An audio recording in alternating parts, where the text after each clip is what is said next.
Hello students, this is fourth video of semiconductors. और इस video के अंदर हम डिस्कस करेंगे biasing of PN junction diode. Last time मैंने आपको पीएन जंक्शन डायोड कैसे बनता है इसके बारे में बताया था, उसके सिंबल के बारे में बताया था। अब उसकी थोड़ी प्रैक्टिकल एप्लीकेशन पे हम लोग आने वाले हैं। उसकी कंस्ट्रक्शन को लेके कि वो बना कैसे, ये हमने बात जरूर की। We started the things with the semiconductor, we discussed intrinsic semiconductors, we discussed p type and n type semiconductors, और फिर हमने उनको इकट्ठा किया, p और n को कैसे इकट्ठा एक ही जगह बना दिया, वो आपके साथ डिस्कस किया। उसको डिस्कस करने के बाद हमने एक नई इलेक्ट्रॉनिक डिवाइस बनाई जिसका नाम है diode. This is the most basic thing of of electronics. सबसे सिंपल चीज है ये इलेक्ट्रॉनिक्स की, डायोड।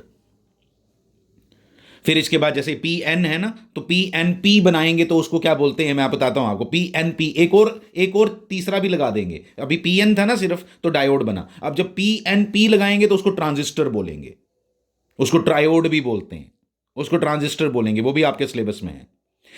फिर हमने इंजीनियरिंग में पढ़ा है, और आप लोग भी पढ़ोगे जो लोग आगे स्टडीज करोगे, क्या पी एन भी होता है, that is called S C R. उसको एस सी आर बोलते हैं, उसको थायरिस्टर बोलते हैं। वो आपके सिलेबस में नहीं है। तो मतलब ये, लेकिन पीएन जंक्शन आप जस्ट इमेजिन करो कि इसकी क्या इंपॉर्टेंस होगी, कि अगर डायोड मुझे क्लियर नहीं है तो मैं आगे कैसे बढ़ूंगा। पहली बात तो ये। तो इसलिए इसकी क्लैरिटी फ्रॉम बेसिक होना बड़ा इंपॉर्टेंट है। और हम आज उसकी एक प्रैक्टिकल बात करने वाले हैं, जिससे कुछ प्रैक्टिकल चीजें बनेंगी।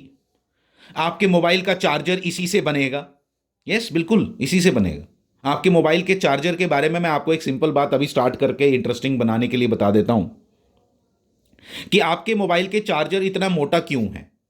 जबकि आप टीवी जब चलाते हो तो ऐसा कोई मोटी वो उसमें लीड नहीं होती। सिंपल एक शू होता है उसका आगे लगाने वाला, जो सॉकेट के अंदर आप लगाते हो। कहाँ मोटा होता है वो? लैपटॉप का भी मोटा होता है चार्जर, और इसका मोबाइल का भी चार्जर आगे से मोटा होता है, जबकि मोबाइल कितनी छोटी सी बैटरी होती है।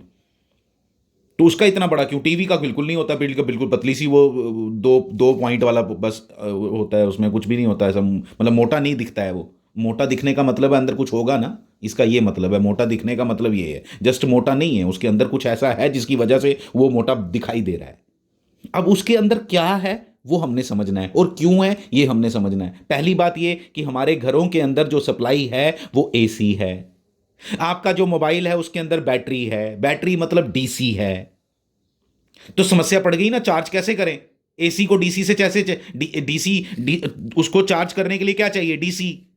तुम्हारे घर में सप्लाई कौन सी आ रही है? एसी। तो एसी को डीसी में कन्वर्ट करने के लिए मेन रोल कौन प्ले करेगा? डायोड।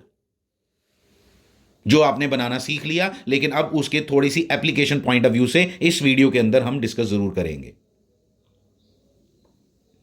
तो अब क्या क्या लिखा है? Biasing of PN junction diodes. तो जब biasing of PN junction diode की मैं बात कर रहा हूं, तो आप पहली बात यह समझना, बायसिंग का मतलब है कि उसको किसी एक्सटर्नल सोर्स के साथ हम कनेक्ट करके देखने जा रहे हैं। अभी किसी एक्सटर्नल सोर्स के साथ हम एक डायोड को कनेक्ट करेंगे, और कनेक्ट करने के बाद देखेंगे कि यार करंट और वोल्टेज का कैसा बिहेवियर रहा, कैसा करेक्टरिस्टिक आया। अब जो एक्सटर्नल सोर्स, एक्सटर्नल बैटरी आप कनेक्ट करने वाले हो, उसको कनेक्ट करने के दो तरीके हैं। ए पार्ट आपको दिखाई दे रहा है स्क्रीन के ऊपर, क्या लिखा हुआ है? Forward biasing. एक तरीका है फॉरवर्ड बायसिंग, एक तरीका है reverse biasing. These two things are very important, कि एक डायोड को जब हम फॉरवर्ड बायस करते हैं तो क्या होता है, रिवर्स बायसिंग करते हैं तो क्या होता है। तो उसको समझना है हमने, कि बैटरी किस तरह से कनेक्ट करेंगे तो क्या होगा, उसको देखते हैं आगे। ये देखो, ये मैंने फॉरवर्ड बायसिंग की डायग्राम्स यहां पे बनाई हैं। ठीक है, ये उसके कंस्ट्रक्शन के तौर पे उसकी डायग्राम है, ये उसके कंस्ट्रक्शन के पॉइंट ऑफ व्यू से डायग्राम है, और ये उसकी सिंबॉलिक डायग्राम है। और उसके बाद फिर यहां पे कुछ ना एमीटर, वो तो बड़ा सिंपल है ना। देखो अभी मैं आपको बताता हूं, इसको अभी भूल जाओ, मैं इसको देखते हैं पहले। ठीक है, इसको देखते हैं। इसको देखो, इसको ये पीएन जंक्शन आपको बड़े अच्छे से मालूम है। ये क्या है? What is this? This is depletion layer. याद है आपको डिप्लीशन लेयर क्यों बोलते हैं? वो सब अब प्रीवियस वीडियो, मैं इस वीडियो के अंदर उसको बोल के अभी टाइम नहीं वेस्ट करना चाहता। हम आगे की बात करें तो ज़्यादा बेटर रहेगा। ठीक है। तो मैंने क्या बोला कि ये आपका पीएन जंक्शन, उसके अंदर एक डिप्लीशन लेयर, आपको मालूम है डिप्लीशन लेयर के अंदर एक पोटेंशियल बैरियर डेवलप हो जाता है। क्या डेवलप हो जाता है? पोटेंशियल बैरियर डेवलप हो जाता है यहां पे।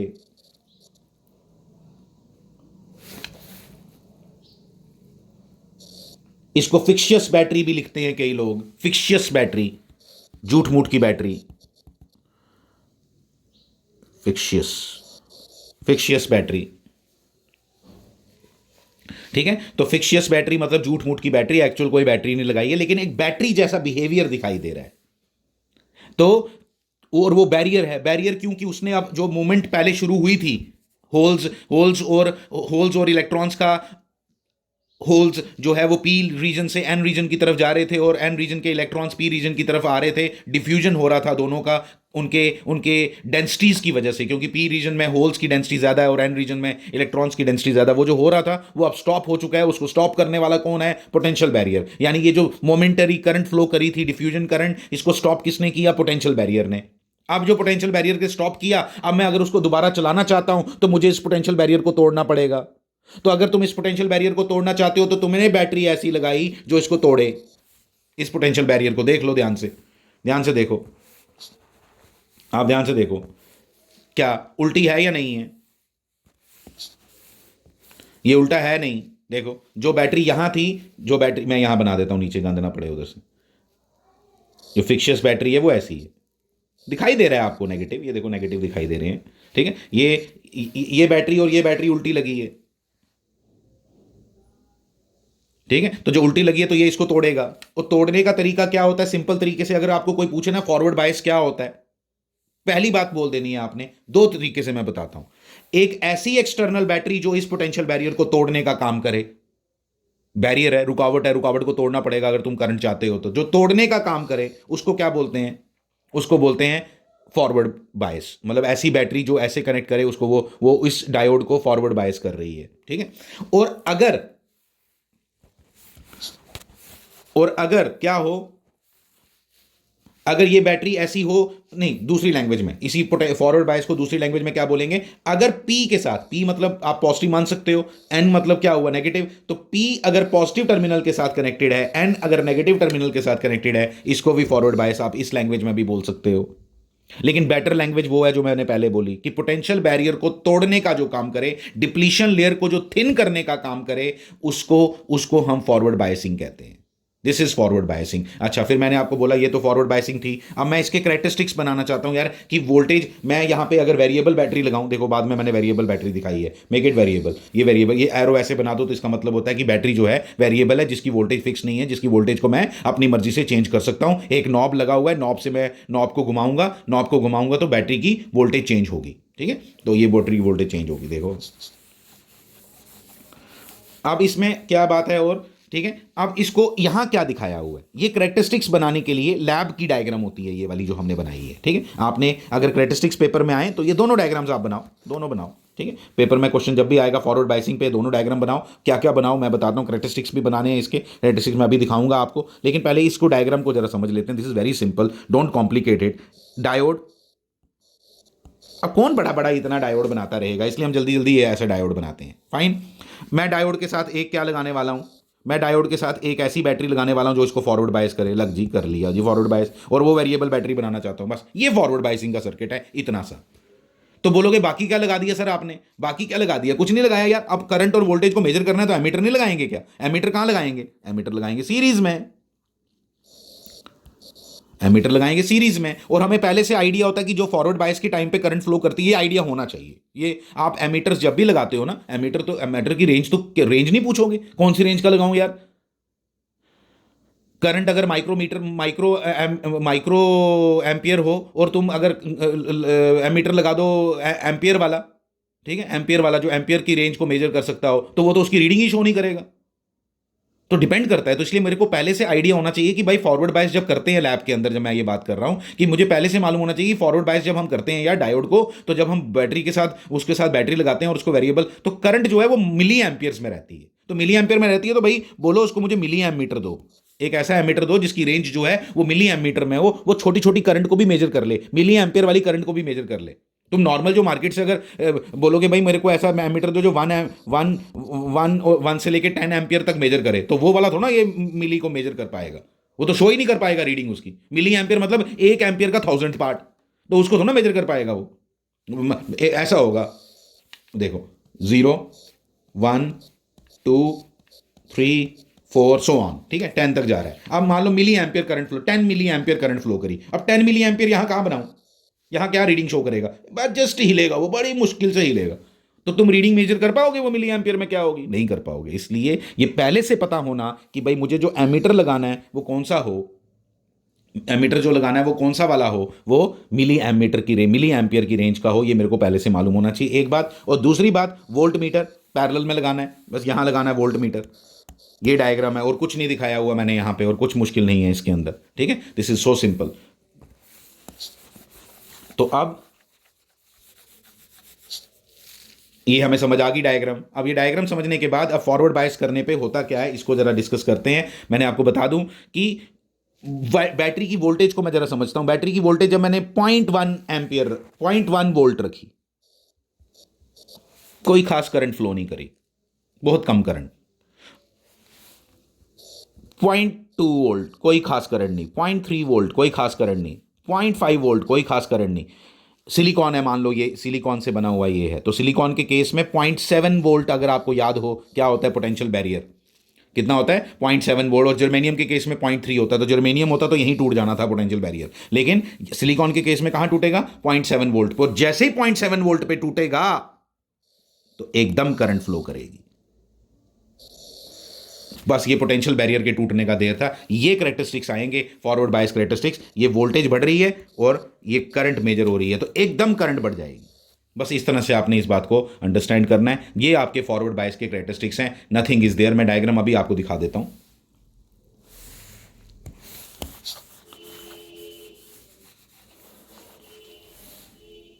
देखो कितने अच्छे से डायग्राम बनाई हुई है, एनसीईआरटी की डायग्राम्स हैं ये सारी। आप भी प्लीज़ इस तरह के बनाओ, बड़ी क्लैरिटी आती है। वैल्यूज़ भी अगर साथ में लिख दो तो कोई प्रॉब्लम नहीं है। आप बड़े अच्छे से देखना। फॉरवर्ड बायस मतलब सिर्फ आपने ये वाला रीजन देखना है, वोल्टेज भी पॉजिटिव और करंट भी पॉजिटिव। आपने सिर्फ इस रीजन को देखना है, इतने पोर्शन को। ये रिवर्स में आएगा, वो अभी आगे मैंने अभी समझाया नहीं रिवर्स बायस। सिर्फ इतने पोर्शन को देखना, क्या दिखा रहा है ये, कोई करंट खास फ्लो नहीं कर रही। कब तक 7 वोल्ट तक। देखा 7 वोल्ट क्या है, पोटेंशियल बैरियर, ठीक है। पोटेंशियल बैरियर आप बोल सकते हो कि जर्मेनियम अगर आप यूज़ करते तो आपका 0.3 पे ये जो आपको यहाँ दिखाई दे रहा है ना, ये एकदम एब्रप्ट चेंज, तो वो कहाँ दिखाई देता, 0.3 पे दिखाई देता। कौन सी करंट है, मिली एम्पियर। बस इसको देखो, देखो रिवर्स में माइक्रो है, ठीक है, रिवर्स में माइक्रो है, सब कुछ चेंज है वहां। तो इसलिए पहले इस पे फोकस करो। मैं रिवर्स की बात करना नहीं चाहता आपके साथ, अभी हम सिर्फ फोकस किस पे कर रहे हैं, फॉरवर्ड बायस पे। तो फॉरवर्ड बायस के कैरेक्टरिस्टिक्स मैंने जैसे बनाए थे बिल्कुल वैसे ही हैं, यहां पे बिल्कुल वैल्यूज के साथ बनाए हैं। Nothing like that, nothing like that. आप प्लीज़ इसको इसी तरह से बिल्कुल सेम टू सेम डायग्राम बनाओ। जो डायग्राम्स यहाँ हैं बिल्कुल same to same forward bias paper में आएगा। उसने आपने जो कहानी मैंने बताई आपको वो लिखनी है, वो अपनी लैंग्वेज में आप लिखो। जो चेक होना है एग्जामिनर ने करना है वो आप ये वाली डायग्राम बनाओ, आप ये वाली सेकंड ये डायग्राम बनाओ, बोलो कि ये सिंबॉलिक रिप्रेजेंटेशन है। यहाँ पे एमीटर और वोल्ट मीटर भी लगा के दिखाओ। स्विच की कोई खास नीड नहीं है, नहीं लगाओगे चलेगा, ठीक है। ये आ गया आपका कौन, वेरिएबल बैटरी। ये जो एरो बनाया जाता है इसको क्या बोलते हैं, this is a variable battery. जिसको आप कैसे बनती है वेरिएबल बैटरी, इस पे आपको दिमाग लगाने की कोई ज़रूरत नहीं है। ये this is a variable battery जो एरो के कारण आपको पता चलती है, ठीक है। तो ये वेरिएबल बैटरी के कारण आपको ये पता चल गया कि यहाँ पे जैसे जैसे वोल्टेज चेंज करोगे तो आपकी करंट बढ़ती जाएगी, लेकिन पहले करंट बिल्कुल नहीं मिलती। कहाँ तक नहीं मिलती वो आपको पता चल गया, बड़ी कम वोल्टेज है वो 0.7 वोल्ट, जहाँ तक आपको कोई करंट नहीं मिलेगी, लेकिन जैसे जैसे आगे बढ़ोगे आपको करंट मिलती जाएगी। ये बात हमें क्लियर हो गई, हम आगे बढ़ते हैं, ठीक है। अब हम रिवर्स बायस को डिस्कस करेंगे।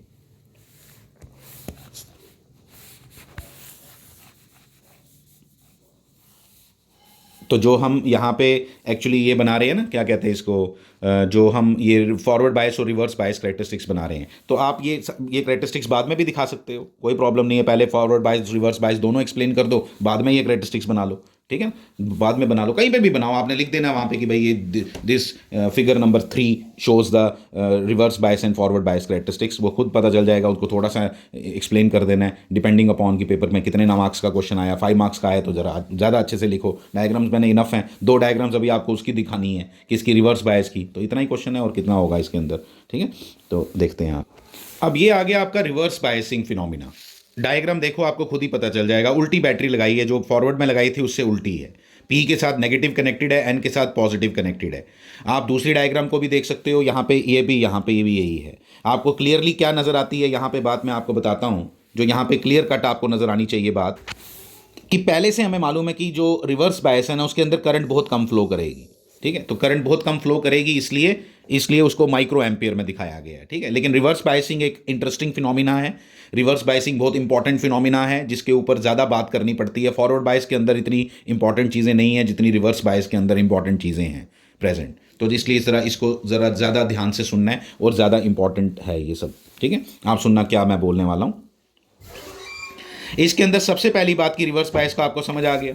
अब रिवर्स बायस है तो यार पोटेंशियल बैरियर को तो इसने सपोर्ट कर दिया, तो करंट जो फ्लो कर भी रही है, पहले तो बात ये नहीं समझ आ रही वो आई कहां से, कि भाई अल्टीमेटली अगर पोटेंशियल बैरियर था जिसने करंट को रोक के रखा हुआ था, तुमने बैटरी ऐसी लगाई जो पोटेंशियल बैरियर को सपोर्ट कर रही है, डिप्लीशन लेयर को और मोटा कर दिया इसने, देख रही है आपको सामने सामने।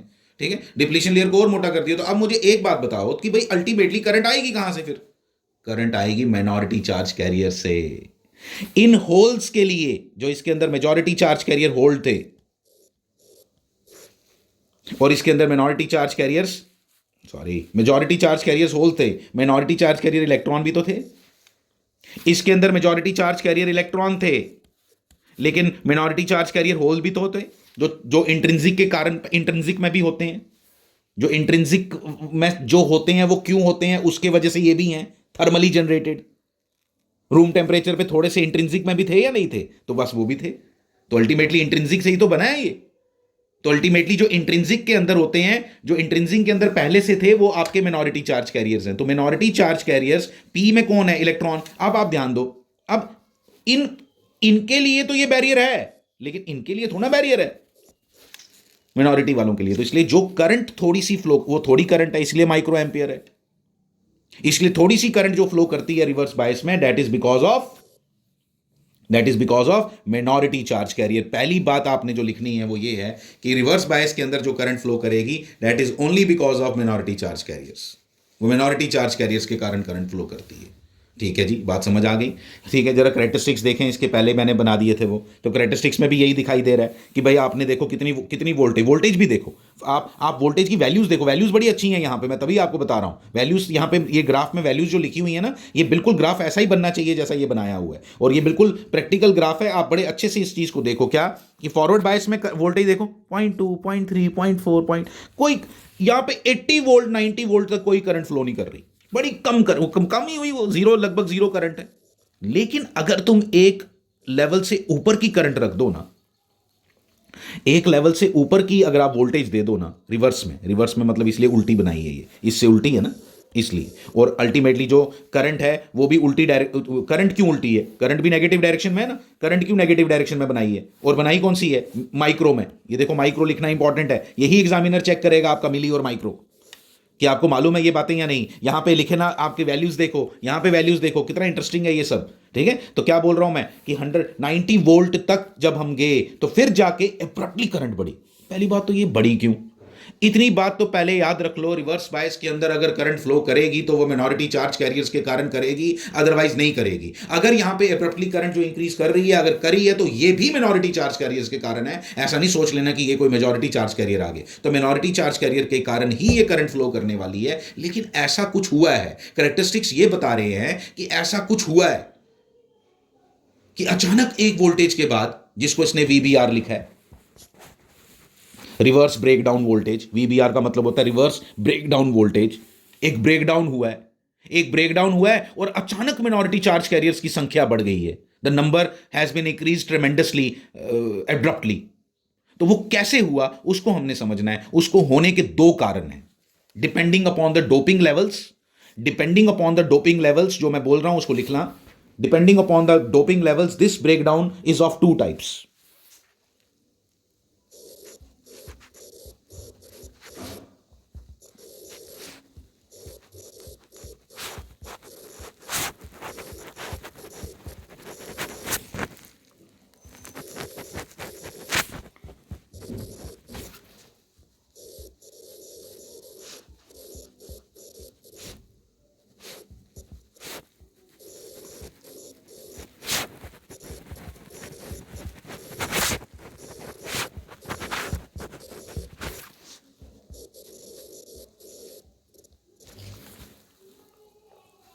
ठीक है, मैंने पहली बात तो आपको ये बता दी क्या कि जो थोड़ी सी करंट थी इसकी बात तो हमें समझ आ गई, जो ये कम करंट दिखाई दे रही है, देखो कितनी कम करंट है, बहुत कम करंट, माइक्रो में भी 10 नहीं पहुंच पा रही है, सोचो आप कितनी कम करंट होगी, लगभग जीरो है।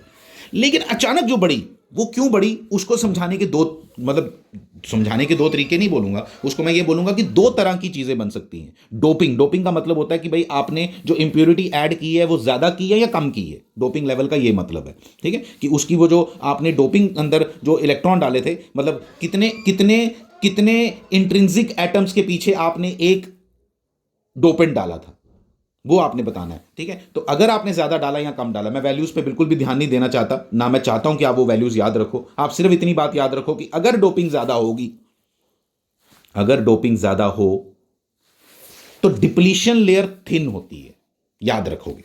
अगर डोपिंग ज्यादा हो तो डिप्लीशन लेयर थिन होती है, अगर डोपिंग कम हो तो डिप्लीशन लेयर ज्यादा मोटी होती है। ठीक है, ये मैंने यहां लिख दिया, आपको समझ भी आ गया, ये हमने याद रख लिया, फाइन। उसके बाद आपको मालूम है इलेक्ट्रिक फील्ड किसके इक्वल होता है, we know that electric field is equal to V upon width of the depletion region. V हो गया पोटेंशियल बैरियर जो क्रिएट हुआ, पोटेंशियल बैरियर तो उतना ही क्रिएट हुआ, लेकिन जो विड्थ है अगर जिसमें कम होगी, कम कहां होगी, when doping is high. So when doping is high, doping level is high, then electric field is very high। पहली बात तो ये समझ आई, जो कि जब डिप्लीशन लेयर थिक होगी तब इतना हाई इलेक्ट्रिक फील्ड नहीं होगा, इतनी बात समझ आई। अब ये इलेक्ट्रिक फील्ड कई बार इतना हाई हो जाएगा क्योंकि वी तुम बढ़ाते जा रहे हो, ठीक है, वी तुम बढ़ाते जा रहे हो, और अल्टीमेटली ऐसे सेमीकंडक्टर्स में, ऐसे डायोड्स में, आई शुड से ऐसे डायोड्स में जिसमें तुमने डोपिंग लेवल हाई रखा है, उसमें एक लेवल के बाद इलेक्ट्रिक फील्ड इतना ज्यादा बढ़ जाता है कि वो कोवेलेंट बॉन्ड्स जो हैं उनको ही तोड़ देता है, और वहां से इलेक्ट्रॉन्स बाहर आते हैं, यानी कि मिनॉरिटी चार्ज कैरियर्स क्रिएट होते हैं। इलेक्ट्रॉन का बाहर आना मतलब होल का भी क्रिएट होना और इलेक्ट्रॉन्स का भी बनना, और अल्टीमेटली जो आपके मिनॉरिटी चार्ज कैरियर्स हैं वो इतने इंक्रीज कर जाते हैं, किसके कारण, इलेक्ट्रिक फील्ड। क्या इलेक्ट्रिक फील्ड फोर्स है या नहीं है, फोर्स पर यूनिट मास है या नहीं है, तो जब इलेक्ट्रिक फील्ड बढ़ा यानी कि ताकत बढ़ी यानी कि फोर्स बढ़ी, उस फोर्स को इतना ज्यादा बढ़ गई, किसमें ज्यादा बढ़ती है, जिसमें डोपिंग लेवल हाई होता है, जिसमें डिप्लीशन लेयर थिन होती है, उसमें इलेक्ट्रिक फील्ड इतना ज्यादा बढ़ जाता है कि अल्टीमेटली क्या, कि एक पर्टिकुलर वोल्टेज पे, एक पर्टिकुलर एक्सटर्नल वोल्टेज पे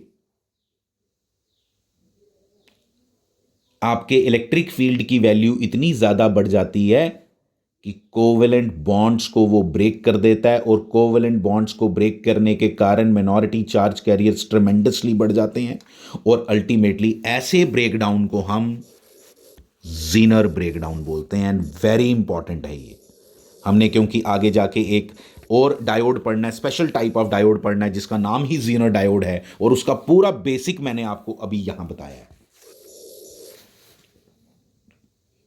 ठीक है, अब आप बोलोगे सर दूसरा भी कुछ है, इस क्या क्या इनमें जिनमें डोपिंग लो है उनमें ये करेक्टरिस्टिक्स नहीं होते क्या, उनमें भी यही करेक्टरिस्टिक्स होते हैं, लेकिन उनमें ब्रेकडाउन होने का कारण दूसरा है। उनमें जो ब्रेकडाउन होने का कारण है उसका नाम है एवलांच ब्रेकडाउन।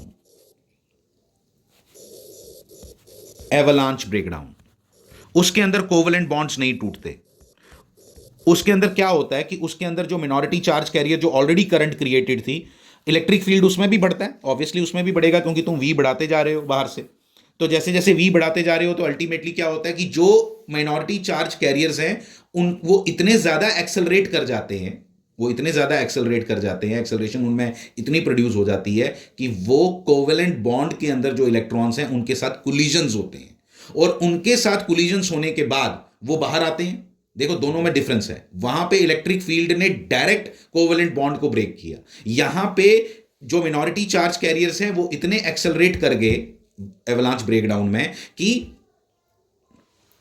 क्या, या क्योंकि यहां पे इलेक्ट्रिक फील्ड इतना इतना इनफ नहीं बनता है अभी, एवलांच ब्रेकडाउन में इलेक्ट्रिक फील्ड अभी इतना स्ट्रांग नहीं है कि वो कोवेलेंट बॉन्ड को खुद तोड़ सके, इसलिए जो इलेक्ट्रिक फील्ड है उसका क्या अल्टीमेटली क्या दिखाई दे रहा है आपको, वोल्टेज तो आप बढ़ा रहे हो, तो इलेक्ट्रिक फील्ड बढ़ने से क्या बढ़ेगा, अल्टीमेटली बढ़ेगा एक्सेलरेशन बढ़ेगी, उनकी वेलोसिटी बढ़ जाएगी, किनकी, जो इलेक्ट्रॉन्स ऑलरेडी प्रेजेंट हैं, जो charge carriers I should say, जो चार्ज कैरियर्स ऑलरेडी प्रेजेंट हैं, उनकी इतनी ज्यादा एक्सेलरेटेड हो जाएंगे कि वो अल्टीमेटली एग्जिस्टिंग कोवेलेंट बॉन्ड्स के इलेक्ट्रॉन्स के साथ इंटरफेयर करेंगे, कोलाइड करेंगे और अल्टीमेटली उनको वहां से बाहर निकालेंगे, और वहां पे बाहर निकालने पे और जनरेट हुए क्या, जो बाहर निकले वो जनरेट हुए, वो भी इतने इलेक्ट्रिक फील्ड के इन्फ्लुएंस में आ जाएंगे, वो और एक्सेलरेट होंगे, और ये प्रोसेस इतना ज़्यादा क्यूमुलेटिव हो जाता है। क्यूमुलेटिव का मतलब होता है कि अल्टीमेटली जो बाहर निकले वो भी एक्सेलरेट हुए, फिर उन्होंने और निकाले, फिर और नंबर बढ़ गया ना, पहले मान लो 3-4 निकाल रहे थे इलेक्ट्रॉन बाहर, 3-4 से वो 8 बन गए, 8 से फिर वो 16 बन जाएंगे, तो ऐसे और निकलते जाएंगे, और अल्टीमेटली एवलांच ब्रेकडाउन में ज़्यादा इंपॉर्टेंट आपके लिए जीनर ब्रेकडाउन है, मैं बता देता हूँ, लेकिन आपको एवलांच के बारे में भी मालूम होना चाहिए, लेकिन इसके पेपर में आने के चांसेस थोड़े कम हैं।